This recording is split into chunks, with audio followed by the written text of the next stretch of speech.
Hello, welcome to Frank's School. In real time, this is a different day, but I'm putting this still as part of the 89th day. This would be the second video of that day. I'm still working on the trades. I gave myself about a week and a half to deal with this subject, and I've been political. Now I'm going to be poetical. Yesterday I began to be poetical too, or political poetical. Can't say that. I've actually often said that it's the poets, songwriters. They're the ones that are needed. I better not go into that. Anyway, some background. Yesterday I couldn't come up with the words off. It wasn't the times they were changing. Those words I wanted to explain about the military-industrial complex. It was a song by Country Joe and the Fish called "Fixin' to Die Rag." Plenty good money to be made, supplying the army of the tools of the trade. The tools of the trade. You may make lots of money by making weapons and blowing stuff up. And, the 60s. These names, Morris, William, was that it? I think he was a painter. Ruskin, I should know more about them, but I know they're there, and I just haven't studied. They were in the late 19th century, late 1800s. And their thinking, in some ways related to my thinking, I believe. And Thomas Hardy, I've talked about him before, the novelist, him as well. I just thought I'd mention him. Now, Edison, I had said that it was ironic that I was being, overwhelmed with information about Edison yesterday before I taught. In a way. But, well, I've got World War I and World War II there. Let me explain that I think early in the year, maybe right at the beginning of this year, I said that in the background there was going to be this question that I have that I try to answer. What happened to me, to my taste? Why is it that around 1880 or so, I don't know exactly the time, the classics that most people so honor lose their beauty for me. Why? What is it? And I still don't exactly have the answer. But Thomas Edison was living and working right at that time. And I said he was a hero of the time. Well, yeah. And he did amazing things. And it was cool. But then, along comes World War I and World War II. And the genuine horrors of those wars, I think people have tended to forget. And the groundwork for those wars was laid earlier. Well, I don't want to go into it too long. I want to tell you something else though that's ironic. This was almost scary ironic. I'm going to be traveling to Portugal, and I'm getting myself ready. I'm studying the history of Portugal. And I read at one point that King Ferdinand I, I think, was defenestrated. And then on it goes. Didn't say anything else about that. He was defenestrated. And I thought, I never saw that word before. What's that mean, defenestration? I knew that fenister is the French word, or at least the Latin word, for window. The fenestration of a house is how you decide to, or a building, how you decide to put the windows in. That's fenestration. So he was defenestrated. Well, they take his windows away? I feel so stupid now when I think about that. But all of a sudden it dawned on me, no, I know what happened. They threw him out a window. And I looked it up, and sure enough, that's what it was. I was curious about that, defenestration.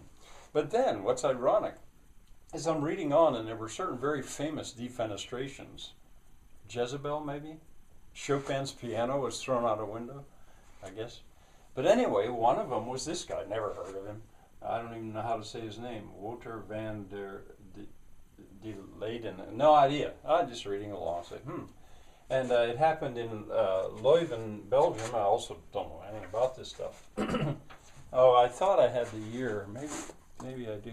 Yeah, 1370. Oh, there it is, 1378. A long time ago. But then he was defenestrated. And then when I saw, read a little bit more about it, why? Well, he was a crafts leader. He was a crafts leader. I had said earlier that the guilds, it must have been a guild, the guilds and the townspeople, they had these troubles. Well, that's what happened to him. I thought, uh-oh. And I just put this name here too because it was a little hard to find this stuff. But I think this person has written a sort of history of that. So I don't know, it's just ironic. All right, now, poetical. Diderot.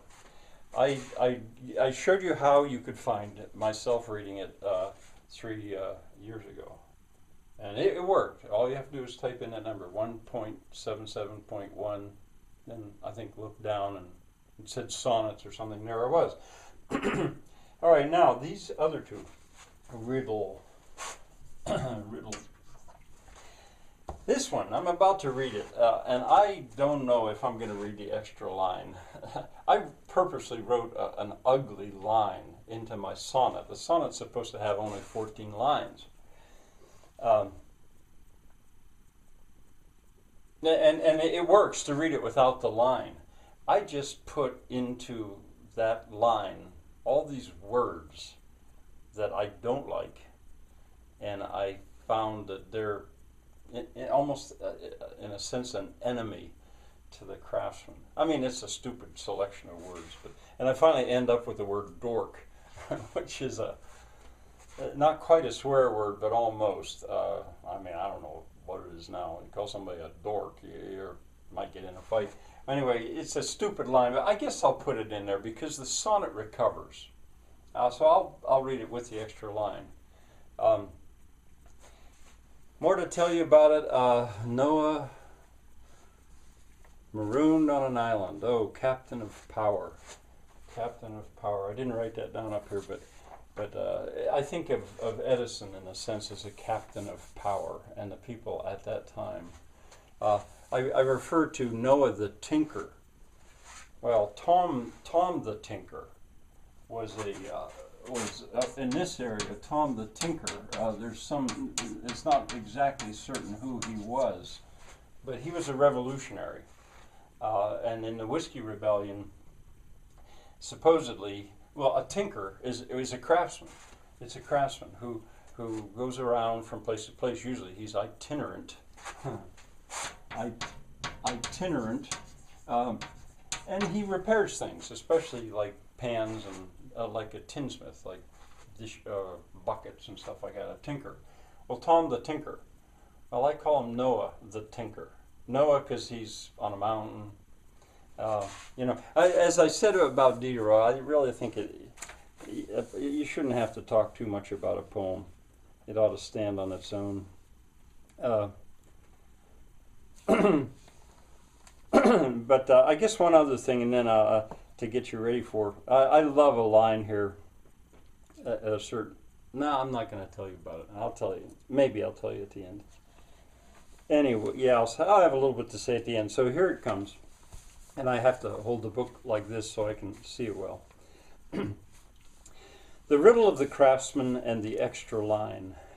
We poor world leaders, we captains of power. How could this happen? What thief came at night, that now, from the height of our industry's tower, our fair view of earth's gone, which once was so bright? A captain, marooned on the rocks of a mountain, call him Noah the tinker, discovers his hands. He finds that from stone he can build him a fountain. He finds with his forge he can melt iron bands. As through a torn spot he sees through his handwork, a torn spot of sight in the closing black curtain of Does, Datsun, Fab, Coke, Zenith, General Electric, Dork. His joy at the torn spot, his grief at the curtain collide in the clench of the fists of the mountain. Where is the answer to this riddle of loss? The captain's slow faith in his sight wins the toss. All right, well, I collide in the clench of the fists of the mountain. That's the line I like. I don't know exactly what that means. How can a mountain have fists? But a mountain is strong, and it takes an awful lot to move a mountain. And you know, I wrote this sonnet in anger. I frustrated. I wrote it 40 years ago. That was also, all of these were when I was working at Old Bedford Village and establishing the crafts program at Old Bedford Village, which was wonderful when it started, but then I couldn't make it work. All right, so that was one. Oh, let's see. Oh, and the other thing, the captain's slow faith. I like that, slow faith in his sight wins the toss. Well, if you win a toss, you know, that's an advantage at the beginning of the game. So that there's a little bit of optimism there that, well, I won the toss, and I have slow faith. Well, it's got to be slow faith. That was 40 years ago. Talk about slow faith. But the captain felt he was right, and I did then, and I still do. So the faith hasn't gone. All right, and one more. These are published right together in this little booklet here. This one is called The Warrior and the Balance. And in this case, I'll at least give you the context of it. When I was at Old Bedford Village at lunchtime, I would go down to the river to eat my lunch, and there was a tree that I could climb up on and sit there, and the river was shallow, and I'd look down at these suckers. They probably were these fish. As I was eating my lunch, I'd fish. But Old Bedford Village is sited in a terrible place in a way, because there's these highways that go around it, and the whole time you're at this historic village, you hear the boom of these trucks and traffic going and air brakes or whatever they call them. So that was the situation. Let me read the poem, and then I'll see if I have anything to say at the end. The Warrior and the Balance. Perched on an oak that leans over the river, the warrior sits silent and thinks of things passing. The trucks of the turnpike blast, loads to deliver. The water flows down on the fishes amassing. As long as the river has flowed toward the ocean, the living things in it have swum to a balance. Their life on the one side, on the other, that motion of water that must spin their matter in death dance. But what of these trucks that scream over the turnpike? Where is the water in which they are fishes, and the balance that makes trucks and fishes alike? The warrior sits silent and thinks on his wishes. Perched on a cloud that leans over the warrior, the balance reigns silent and waits yet one more year.